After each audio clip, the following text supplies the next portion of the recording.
Hey guys, welcome to Project Metal Music's YouTube channel with your host Elion, and we are here with the brilliant Lisa from Splintered Throne. Welcome, Lisa. Well, hey, thank you so much. Thank you for having me. Really appreciate it. Yeah, my pleasure. Could you introduce yourself and what you do within Throne? Yeah, my name's Lisa Mann. I'm primarily a blues artist. I also have a metal project called White Crone. That was my first professional foray into metal music. And now I am singing with Splintered Throne. And it's kind of fun I'm normally playing a bass. So it's fun just to get up there and front the band and sing. Been having a blast doing it. Cool. Yeah, so let's dive into some questions. As a kid, what were you primarily listening to? Well, my parents had a big record collection, and my mom was more into singers. She was more into like Barbara Streisand and Melissa Manchester and stuff like that. My dad, however, was more into like acid rock and what you would probably call proto metal.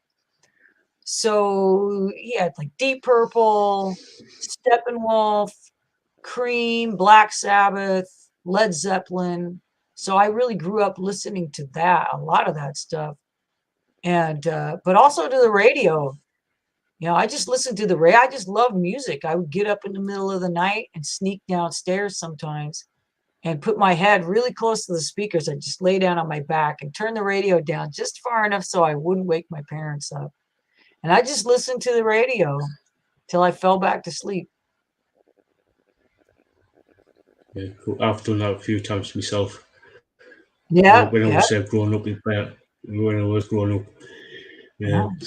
yeah. Uh, who got you into like music? Was it what? Was it your parents, or was it somebody in your family, or somebody completely different? Yeah. Well, my mom played acoustic guitar and she sang, and she had a lovely voice. Um, so just having that, I have that acoustic guitar now. I still own that guitar. So just having had that guitar around the house, um, I I just started. I don't know, man. I just listened to the bass lines. Really, for some reason, bass lines really stood out for me, even if it was in a movie or a TV show or something. And so it was Deep Purple, Machine Head, and I started plunking out these songs on her acoustic guitar. And yeah, I don't know. I was always attracted to music. I always liked to sing along. So it was just kind of in there as a kid. But if it weren't for my mom, yeah, I probably wouldn't have had the opportunity to pick up an instrument at a young age. Yeah, cool. Yeah. Who inspired you to become a musician? Was it your mum, or was it somebody like say Deep Purple, or I was who in inspired you to become actually? I was into Kiss. I was one of those Kiss kids. I dressed up as Gene Simmons on Yeah, Halloween. All the other little girls are like, I'm a fairy, I'm a princess. And I'm like dripping blood all over the school, gymnasium for the Halloween celebration. Yeah, I just was really into Kiss and thought he was cool. Gene's up there and breathing fire and singing and playing the bass. And I just wanted to be a rock star. I knew I wanted to be a bass player. I knew I could sing. And yeah, I was just convinced this is what I'm going to do with my life. And to me, it was like, I'm going to be a rock star. And I thought I'd be just like him and be on these big stadium tours and stuff like that. And that hasn't happened for me yet, but I do make a living full time as a musician. So that's what I do. So, you know, thank you, Gene Simmons. Thanks for the inspiration. yeah. Yeah. What bands were you in before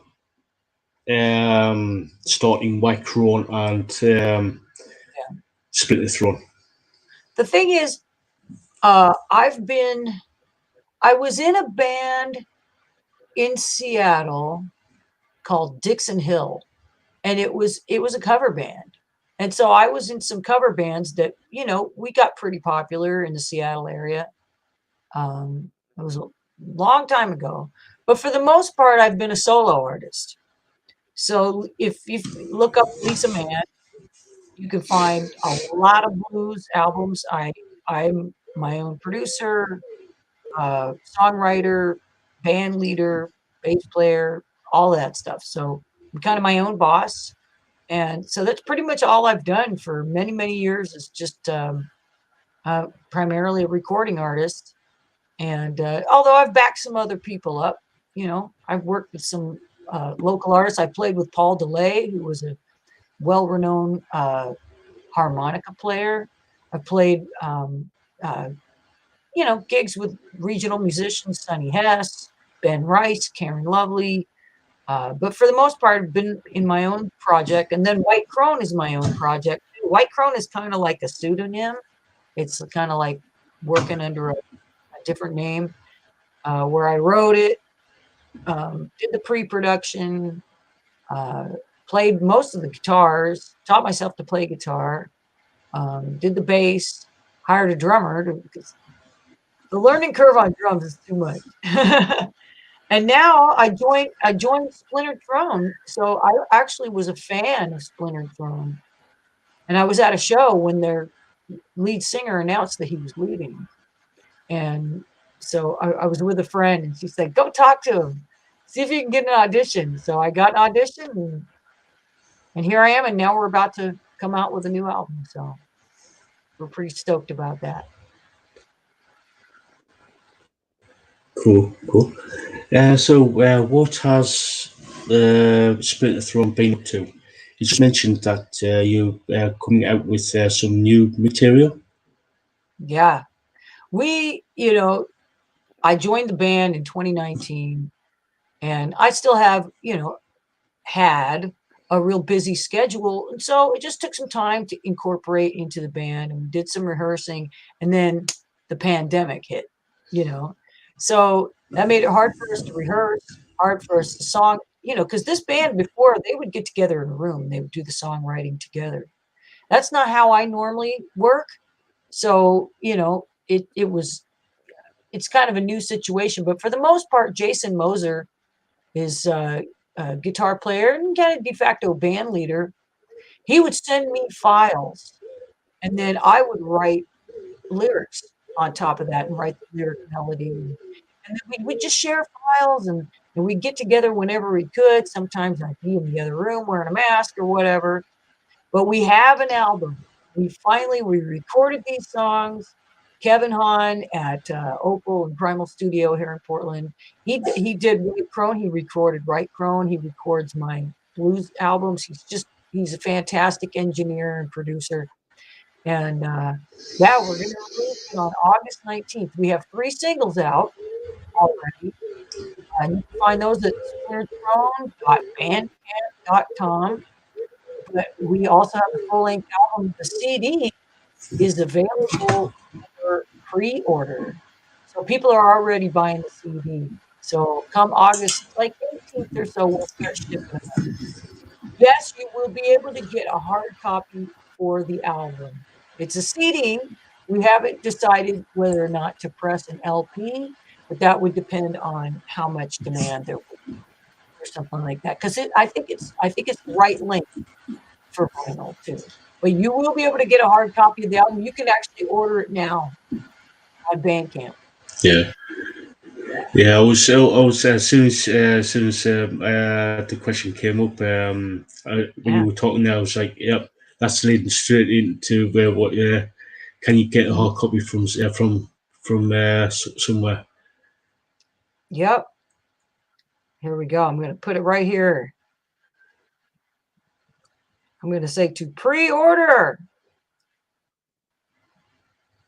There we go. I think CDs are best. People are really into vinyl I think they like the format. You get this cool artwork. It's got a warm sound to it. But frankly, I think CD is the best sound quality, versus streaming, Yeah, versus cassettes. Cassettes were terrible. They people are buying cassettes now. People are making yeah, cassettes. It's nostalgia, yeah. Yeah, I think it's like due to like people making mixtapes and stuff like that. And I was like, do you know how annoying the tapes were back in the day, back in the 80s and 90s, where you got like, especially when you got like when the tape spews out out the cassette itself, and you got to constantly wind it back up. Yeah, you I got was to just stick like, like oh god, a pen in there, and if it breaks or something, you got to yeah, scotch tape it together. Yeah, those yeah. are the days. The joys of growing up in the early 80s.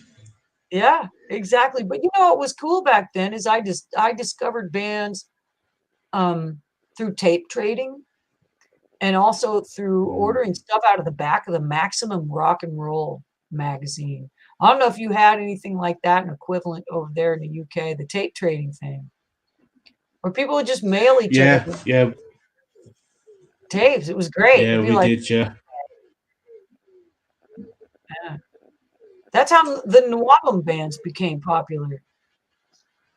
Yeah, Sebastian says, I yeah, remember the best with tapes. Yeah, yeah. see, it's easy. Uh, Yeah, I think people of certain age can remember the mess of the tapes back in the early, in back in the day. Yeah, It's oh god, the amount of tapes I've played too many times that it's just completely got wrecked, and it's just like yeah, oh god, I'll go find another one to uh-huh. actually yeah Memorex. yeah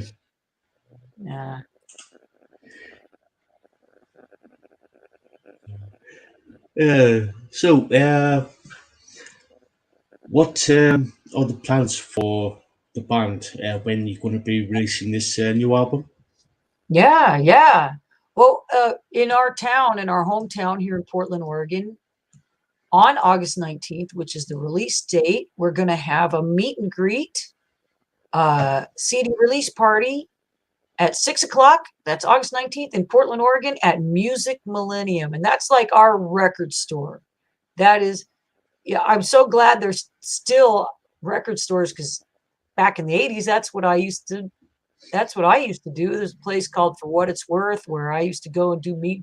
I met Merciful Fate back then. And, so Music Millennium is one of those places that is, keeping that fire alive, the independent record store. And then we have a show in Vancouver, Washington at Billy Blues on the 20th. That's the next night. And pretty much we're just looking for more opportunities to perform live. We just did a festival. We did this Rivera Fest. This is a very cool festival in Southern Oregon. It's like a 3-day camping event, and tons of bands, lots of different styles. There was a death metal band that played right after us, and like a thrash metal band before. And we're definitely more classic 80s style melodic metal. So that was a lot of fun. We're keeping our eye out, and we have fans in Europe and the UK and Germany, and we would sure love to come hop over the pond one of these days. Play some festivals over Yeah, there. yeah, it would be cool to actually come and see you live. Yeah, that would be very cool. Get a gig in Sunderland. Speaking of yeah, yeah, if everything lines up and everything falls into place, would you ever like obviously if you would, but would you go for do like a full blown tour over here in the Europe, or do a full blown tour in the US or South Africa or over to Australia, places like We that? would, we would love to do something like that. We would love to do. It's a little harder because life situations, and we are grown people. We're not 22-year-olds that can all pile in a van and they don't have day jobs and stuff. These guys have jobs, and I have my blues career. I also have some family obligations. So it's a five-piece band. So we just have to organize it. But if when there's an offer that's too good to be true, you gotta take it, and you just make it happen. Yeah, You know what I'm saying? So we're definitely yeah, looking for those yeah, opportunities. Just make it happen. I'm a blues yeah. musician. I just played in Flagstaff. My husband, he performs with a guy named Sugar Ray Rayford. So he travels a lot. My air conditioner Yeah. just came on. Yes, Sorry, is it making a lot of noise? it's all right. It's all right. It's okay. Yeah, It's getting hot in here. It's getting yeah, hot here. yes, yeah. Sebastian, yeah, Sebastian is in South Africa, Oh yeah? and he says that yes, I would love to see you live. Oh, that would be great, man. That would be great. I've never been. I've got a friend from South Africa. He's a drummer, Mike Horn, or as he calls himself, Mac Horn. So maybe Mac Horn will tune in, and I would say hello. Because I Yeah, played with him. He lives in the UK now, so I played with him, Dudley Ross. yeah. Yeah, but yeah, would love to visit someday. Uh, cool, cool. So, are you writing any more material, or you just gonna like concentrate on this new album first?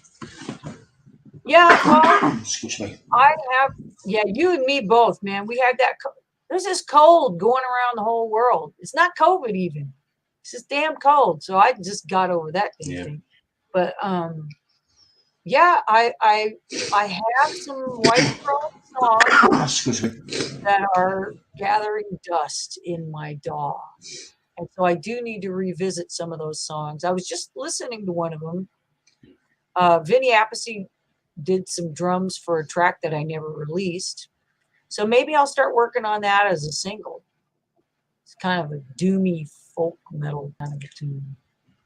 I don't know. Maybe I should start Cool, working cool, on cool. that. At least have a splintered or a white crone single. But for the most part, we're going to focus when it comes to Splintered Throne. We're really going to focus on getting this album out because we're really proud of it. I think these songs, just objectively, I think these songs are fantastic. I really never co-wrote with people too often, but writing with Jason Moser is just, I don't know, it just really fits. He and I have a very similar background in the metal that we grew up with. We're both big fans of Bay Area thrash, but we also love really melodic music. We write songs. These are these are songs. I remember we got a review um, that said we had an AOR melodicism.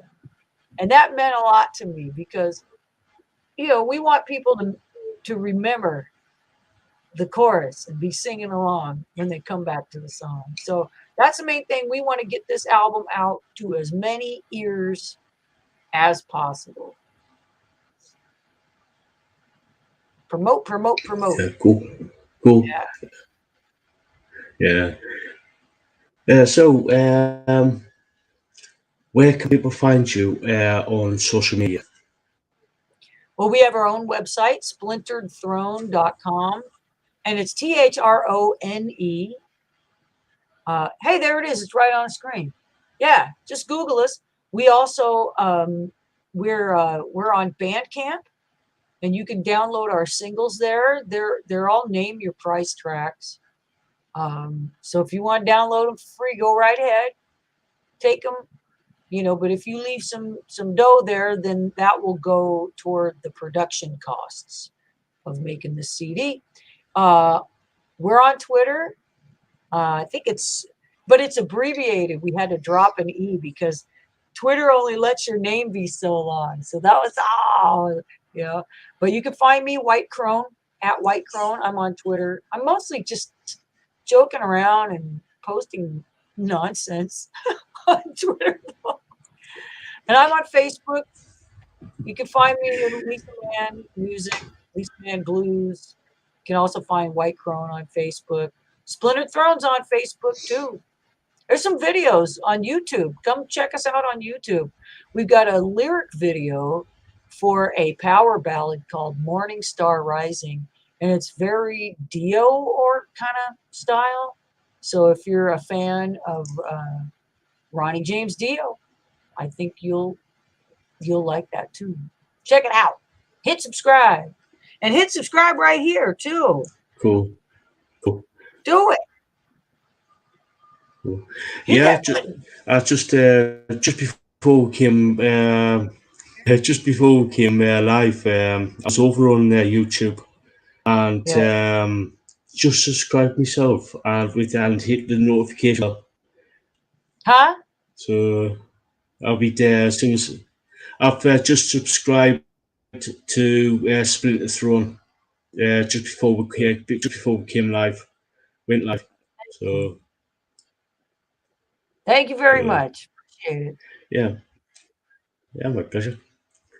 Mhm. This is probably going to be my last question. Okay. Any advice for people who want to become a musician? Well, how do you make $1 million in the music industry? You start with $2 million. ah, it's hard. I think having a backup source of income is probably a good thing. Um, it depends on what do you mean by being in the music industry? To be full time, it's hard. It's hard work, and there's a lot more business than there is music. Like say, this is the biggest. I have calluses on my fingers from playing bass, but this is the biggest callus I have. It's from being on a computer and working. So be willing to do. That's my best advice. Be willing to do all those boring things, and the business side of things, uh, that don't necessarily have anything to do with music. Because my job is basically to scrape pennies off of tables. And I have to scrape pennies off as many tables as I can. And that means streaming income, uh, royalties from ASCAP, um, that kind of stuff. You have to be on top of that stuff. So, yeah, that's my advice right there. You want to be in the music business, you got to do both sides of that, music and the business. Yeah, cool. Yeah, that's sound advice. That's sound advice. Yeah. So anyway, thank you so much for coming on there, Lisa. It's been an absolute pleasure talking to you. It's very much appreciated. Thank you. It's a good conversation. I like your questions. Yeah. Yeah. See you over there. So We hope to come over there and yeah, perform for you. yeah. Guys, go check out Splinter Throne and White Throne on social medias and subscribe to Splinter Throne's new Splinter Throne's YouTube channel. So Do go check them it. out. Right on. Thank you. Yeah, my pleasure.